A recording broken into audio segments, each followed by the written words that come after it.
সম্প্রতি বাংলাদেশে ইলিশ ঢুকেছে পশ্চিমবঙ্গে, কিন্তু তারপরও হাসি ফোটেনি ভারতীয় ব্যবসায়ীদের মুখে। বিশেষত উত্তর পূর্ব ভারতের ব্যবসায়ীদের দাবি ৫ আগস্ট থেকে ২৬ সেপ্টেম্বর পর্যন্ত সীমান্তে বাণিজ্য প্রায় পুরোপুরি বন্ধ ছিল। ২৬ সেপ্টেম্বর থেকে কিছু কিছু ক্ষেত্রে বাণিজ্য শুরু হলেও এখনও দিনে ১০ কোটি টাকারও বেশি ক্ষতি হচ্ছে তাদের। বাংলাদেশের ব্যবসায়ীদের সঙ্গে এখনও পুরোপুরি যোগাযোগ স্থাপন সম্ভব হয়নি। যে ব্যাংকগুলির মাধ্যমে টাকা লেনদেন হতো সেখানেও সমস্যা দেখা দিয়েছে, ফলে বাণিজ্য কবে স্বাভাবিক হবে তা স্পষ্ট নয়। এদিকে পশ্চিমবঙ্গ বাদ দিলে বাংলাদেশের সঙ্গে ভারতের সবচেয়ে বড় বাণিজ্য পথ উত্তর ও পূর্ব ভারতের। উত্তর পূর্বের আসাম, মেঘালয় এবং ত্রিপুরার সঙ্গে বাণিজ্য সম্পর্ক রয়েছে। বাংলাদেশের বর্তমান রাজনৈতিক পরিস্থিতির প্রভাব পড়েছে দুই দেশের আমদানি ও রপ্তানির উপর। স্থানীয় ব্যবসায়ীরা জানায় ৫ আগস্ট থেকে বাংলাদেশের সঙ্গে বাণিজ্য প্রায় বন্ধ। এই ২ মাসে বিপুল পরিমাণ ক্ষতি হয়েছে তাদের। গত ২৬ সেপ্টেম্বর থেকে বাণিজ্য আবার শুরু হলেও তা আগের মতো হচ্ছে না। ক্ষতির পরিমাণ ৫০০ কোটি টাকার কাছাকাছি পৌঁছেছে বলে জানা যায়। অন্যদিকে উত্তর পূর্বের ৩ রাজ্যের সঙ্গে বাংলাদেশের ১৩টি স্থলবন্দর এবং ৪টি নদীবন্দর রয়েছে। ভারত থেকে বাংলাদেশে চাল, পেঁয়াজ, আদা, শুকনো লঙ্কা, ফল, কয়লা, পাথর, চুনাপাথর ইত্যাদি রপ্তানি করা হয়।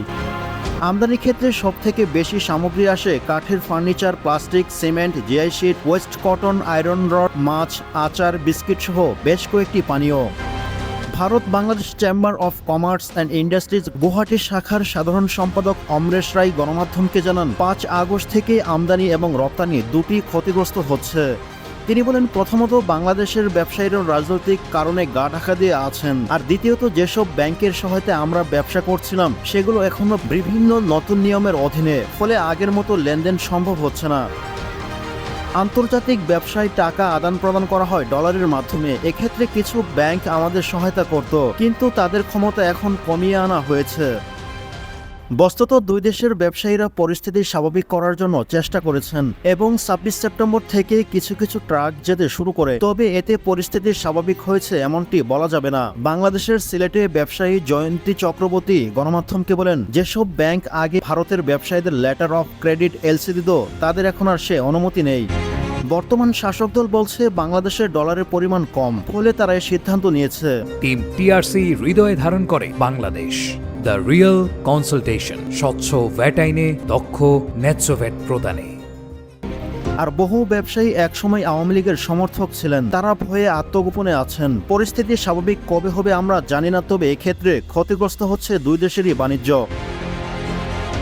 অন্যদিকে ভারতীয় ব্যবসায়ীদের বক্তব্য, আমদানি ও রপ্তানি ক্ষেত্রে ভারত সরকারের foreign exchange regulation and foreign exchange management অ্যাক্টের অধীনে বেশ কিছু কড়া নিয়ম রয়েছে। এর আওতায় কোনো বাইরের দেশে জিনিসপত্র পাঠানোর ৬ মাসের মধ্যে টাকা ফিরে না এলে ব্যবসায়ীদের বিরুদ্ধে কঠোর পদক্ষেপ নিতে পারে সরকার। এক্ষেত্রে তাদের ব্যবসার লাইসেন্স বাতিল করা সহ তাদের গ্রেপ্তার পর্যন্ত করা যেতে পারে।